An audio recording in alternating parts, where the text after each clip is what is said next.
मन गोविंदा। गोविंद गोविंद गोपाल भज मन गोविंदा। गोविंदा गोपाला गोविंदा गोपाला। गोविंद गोविंद गोपाल भज मन गोविंदा। गोविंदा गोपाला गोविंदा गोपाला। गोविंद गोविंद गोपाल भज मन गोविंदा। सभी पुण्य आत्मा ध्यान से सुनो।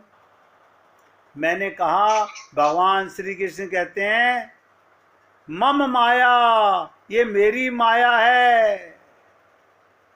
आप इसे अपनी ताकत से नहीं जीत सकते। तो प्रभु जी आप बताओ कैसे जीत सकते हैं। भगवान ने कहा माम एकम शरणम ब्रज, मेरी शरण में आ जाओ,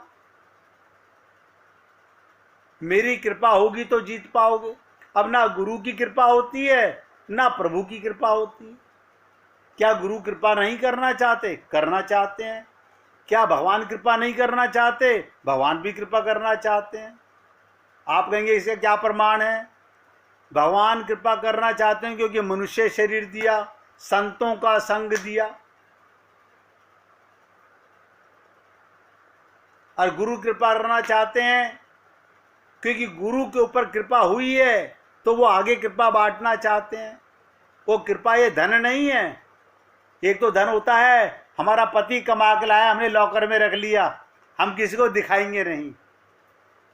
लेकिन संतों के पास जो कृपा आती है उनके गुरु से, वो बांटने के लिए मिलती है। तो मैंने आपसे निवेदन किया संतों की तरफ जाएं। तो संत कहते हैं माया तो मेरे यहां आकर के मेरी चाकरी करती है। बताइए, संत कहते हैं माया मेरे यहाँ चाकरी करती है, मुझे खाना बनाकर खिलाती है। उनकी माया से संबंध दूसरा हो जाता है। उन्हें फिर माया से लड़ना नहीं पड़ता। माया उनके लिए फिर कोई राक्षसी इत्यादि नहीं। माया उनके लिए परिचारिका है। कभी सखी बनकर आती है, ध्यान से सुनो, कभी सहेली बनकर आती है, कभी माँ बनकर आती है, कभी पत्नी बनकर आती है।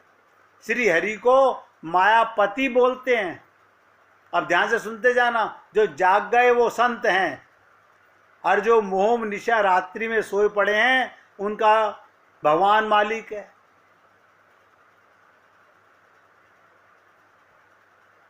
मैंने कहा ना, सखी बनकर सहेली बनकर हरि को मायापति भी बोलते हैं। माया को मारने वाला नहीं, मायापति जो माया के साथ है। माया जिसकी हो गई, जिसको माया से प्रेम, माया को जिससे प्रेम, जो कुछ ऐसा हो गया माया भी अब उसका अनुगमन करती है। क्या मतलब? माया दो प्रकार के कार्य करती है। जो आत्मज्ञानी होता है माया उसकी सेवा करती है, और जो अपने को शरीर मानता है माया उसे जूते चप्पल लगाती है। दोनों काम करती है। भगवान के पास जब तक नहीं जाने देती,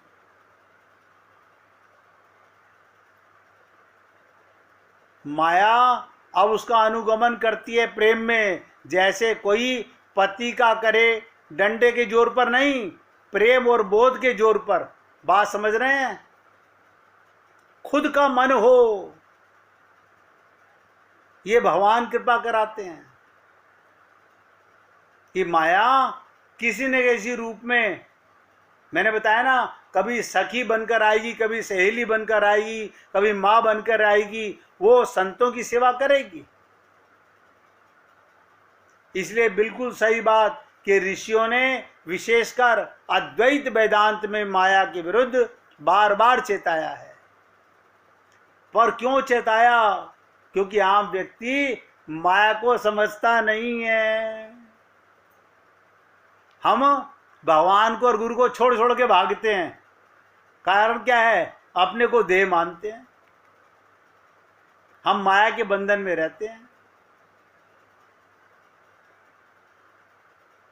इसलिए बता रहा हूं, जो भगवान को और गुरु को छोड़कर भागता है, माया उसे सताती है, पीड़ा का कारण बनती है।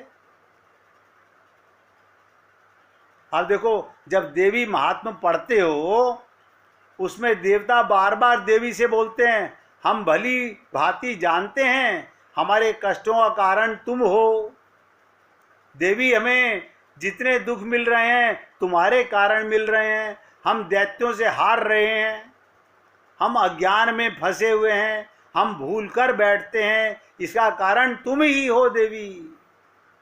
ये देवी महात्मा के अंदर आता है, लेकिन हम फिर भी नहीं जागते। हम सब सती का पाठ करते हैं, देवी महात्मा पढ़ते हैं। अजी खाक पढ़ते हो। देवी माने जानते नहीं देवी होती किसे कहते हैं। अब क्या कहते हैं? लेकिन हम ये जानते हैं, इसका कारण ये था देवी, हम तुम्हारे सत्य को, तुम्हारे मूल स्वरूप को भूल गए थे। सब नोट कर लो, हम देवी का मूल स्वरूप नहीं जानते, और हमें कष्टों से मुक्ति भी फिर उसी रास्ते से मिलेगी जिस रास्ते से देवी के मूल स्वरूप को भूल गए थे। इसलिए देवी का उल्लंघन किया, देवी की अवज्ञा की, अवमानना की, कष्ट पाया। और अब दुखों से मुक्ति कैसे मिलेगी? देवी का स्मरण करके, देवी की भक्ति करके। तो समझ जाओ, जो दुखों से मुक्ति मिलती है, नहीं समझोगे तो प्रकृति, वही देवी तुम्हें इतने दुख देगी कि जी नहीं पाओगे। उसी चीज को आप पाते हो कि आज ही भारत में ऐसा कह देते हैं कि किसी के घर में आफत आ जाती है तो कहते हैं देवी कुपित हो गई, देवी रूठ गई, देवी का प्रकोप पड़ गया। मतलब क्या? तुमने प्रकृति के साथ, ध्यान से सुनो, माया के साथ, प्रकृति के साथ सम्यक संबंध नहीं रखा। तुम्हें रखना था, इसलिए प्रकृति रूठ गई। ये तो आप और हम लोगों के रोज के तजुर्बे हैं। इसलिए प्रकृति रूठ गई है, संसार ही तुमसे विमुख हो गया। इस तरह से जो वर्णन देवी महात्म्य में आता है, उससे ज्यादा रुष्ट कोई नहीं दिखाई देता। आप देखो, कुपित रहती है देवी, बिल्कुल लगातार क्रोध में भरी हुई, लाल लाल आंखें। याद करो उसकी काली रूप को, और दूसरी ओर देखो भक्त वत्सला देवी। दो रूप हैं देवी के। एक तरफ जीभ बाहर निकाल के खप्पर हाथ में लेकर तुम्हें मारने के लिए आ रही है, और दूसरी तरफ भक्त वत्सला देवी, ये भी देवी है, भक्तों को गोद में बैठा रखा है।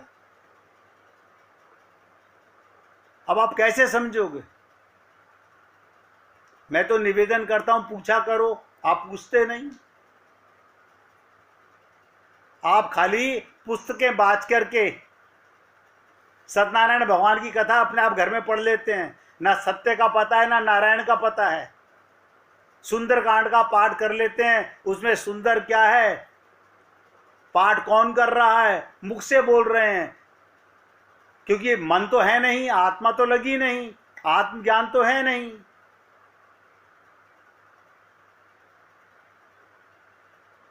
भक्त वत्सला, यही माया किसके लिए बनती है देवी? जो उनके निकट आ गया, जो समझने लग गया, उसको गोद में बैठा लेती है। और जो अपनी ही मान्यताओं में, सिद्धांतों में, अज्ञान में खोया हुआ है, उस पर कुपित रहती है। सीता भक्ति देवी है, रावण उसे ताकत से चुरा के, अहंकार से, बल पे जीत करके अशोक वाटिका में रखता है। लेकिन भक्ति देवी सीता देवी उस पर प्रसन्न नहीं होती। मैं उम्मीद करता हूं आप लोगों को कुछ बातें समझ आ रही होंगी, इसलिए बार बार पूछता हूं। अभी तो बहुत कुछ बताने के लिए है। अभी तो मैं आपको माया की बात बता रहा हूं, ये ऐसे माया भ्रम नहीं जाएगा। फिर आत्मज्ञान की बात बताने वाला हूं, वो भी लंबा लेक्चर है कि हमें आत्मबोध कैसे हो, हम कैसे समझें कि हम आत्मा हैं। सारी जिंदगी तो हम शरीर मानते रहे, सारी जिंदगी तो अपने आप को ये मरने वाला शरीर मैं मानते रहे। अब हमारी ये उम्र हो गई तो आप कहते हो तुम आत्मा हो। अब हमें आत्मबोध कैसे हो, इसकी भी चर्चा चलेगी आगे। तब गोपी प्रेम, तब गोपनीय प्रेम, आत्मा परमात्मा का प्रेम।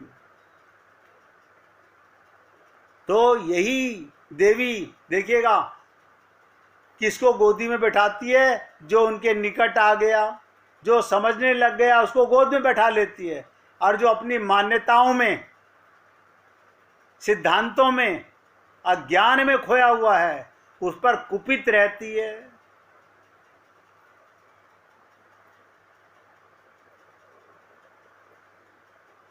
मैं क्या करूं, या तो मैं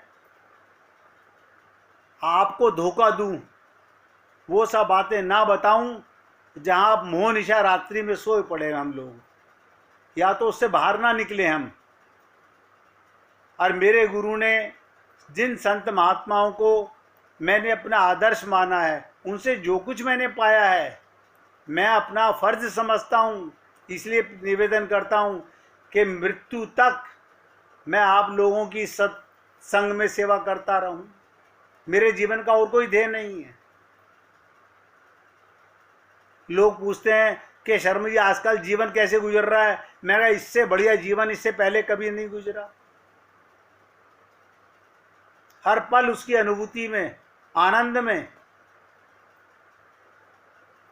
इसलिए बार बार निवेदन कर रहा हूं, ब्रह्म के, परमात्मा के सगुण हो जाने को देवित्व कहते हैं। शिव से अनन्य है शिवानी, महादेव से अभिन्न है भवानी।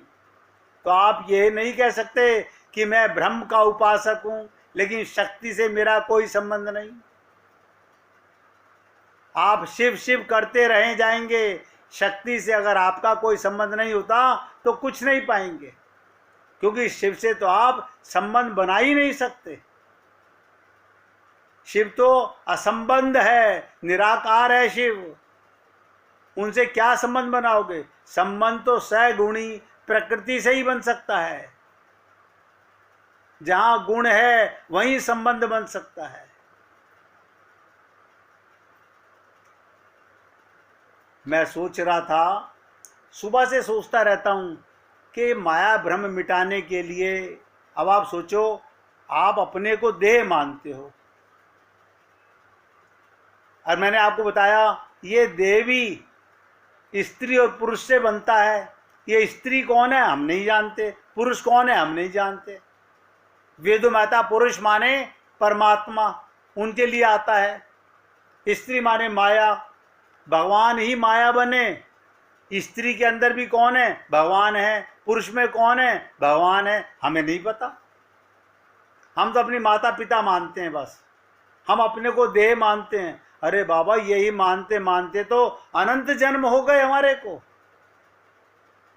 इसी अज्ञानता को अगर इस जन्म में भी आप नहीं मिटाना चाहोगे तो आप सोचो, इतना जीवन भगवान की कृपा, संतों की कृपा, इतना सत्संग सुनने के बाद भी अगर जागे नहीं, होश में नहीं आए, ममता मोह आसक्ति से अलग नहीं हुए, अपने को देही मानते रहे, परिवार का, संसार का ही अंश मानते रहे, तो फिर परमात्मा किसको मिले? जड़ को तो परमात्मा मिलता नहीं। जड़ को परमात्मा नहीं मिलता। चेतन परमात्मा का अंश है, तो आत्मज्ञान सबसे पहले जरूरी है।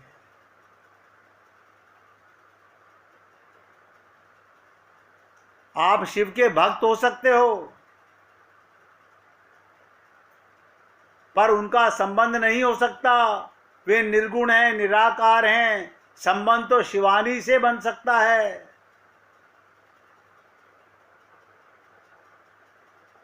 गलत संबंध बनाओगे तो शिव को कैसे पाओगे?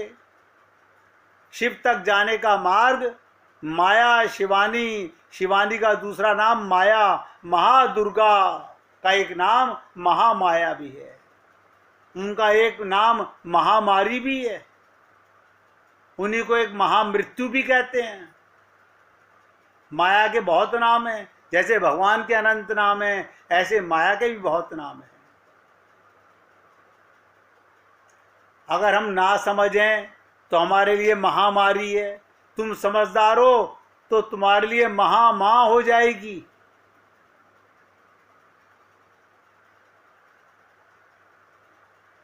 असल में सारी गलती यहाँ पर हो जाती है कि हम ये समझते ही नहीं कि सत्य का निर्गुण और सगुण स्वरूप वास्तव में अभिन्न है। सत्य अरूप है, उसके दो स्वरूप हैं वास्तव में। तो इसलिए जो दो दिखते हैं वो क्या है? अभिन्न है। सत्य के साथ इसी शरीर में परमात्मा भी है, ये माया भी है और भगवान भी है। आप भगवान के चेतन के अंश हो, लेकिन सारा जीवन अपने को देह देह देह, शरीर शरीर शरीर, बीमार बीमार बीमार, परेशान परेशान परेशान, दुखी दुखी दुखी शरीर के कारण।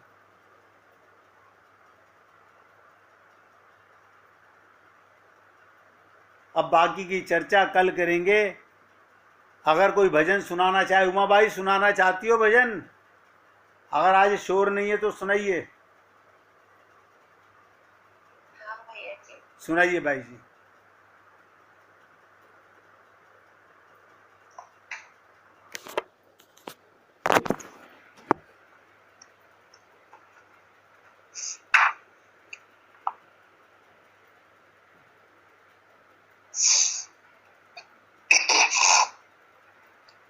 मेरे प्रियतम तुम घर आओ ना, मेरे स्वामी तुम घर आओ ना, आओ ना तुम, आओ ना मेरे प्रियतम तुम घर आओ ना। झाड़ू लगाओ, सेज बिछाओ, झाड़ू लगाओ, सेज बिछाओ, राह निहारो तुम आओ ना मेरे प्रियतम तुम घर आओ ना, मेरे स्वामी तुम घर आओ ना। चादर को मैं मल मल धोऊं, चादर को मैं मल मल धोऊं, फूल बिछाऊं तुम आओ ना मेरे प्रियतम तुम घर आओ ना, मेरे प्रभु जी तुम घर आओ ना। चरण चाप की आहट पाऊं, चरण चाप की आहट पाऊं, लुक छिप जाओ ना मेरे प्रियवर तुम घर आओ ना, मेरे प्रिय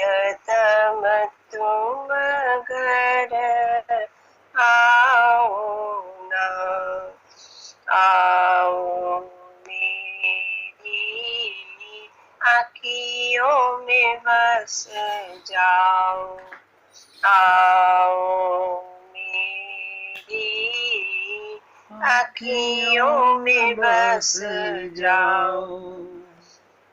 मैं देखूं तुम्हें, तुम देखो मुझे, मेरे स्वामी आओ ना।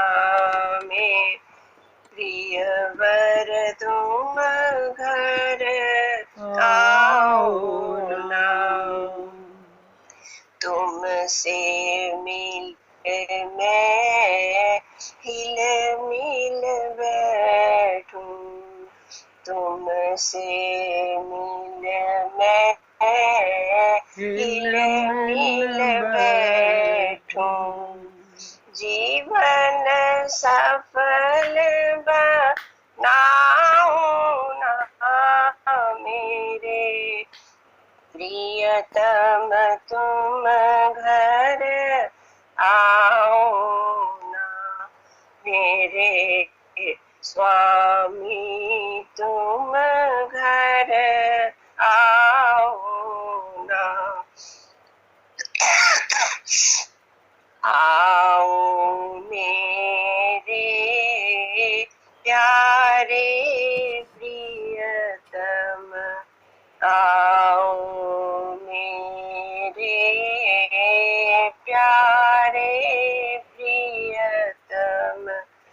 तुम बिन अब रहा न जाए रे मेरे प्रियतम तुम घर आओ ना। मेरे स्वामी तुम घर आओ ना।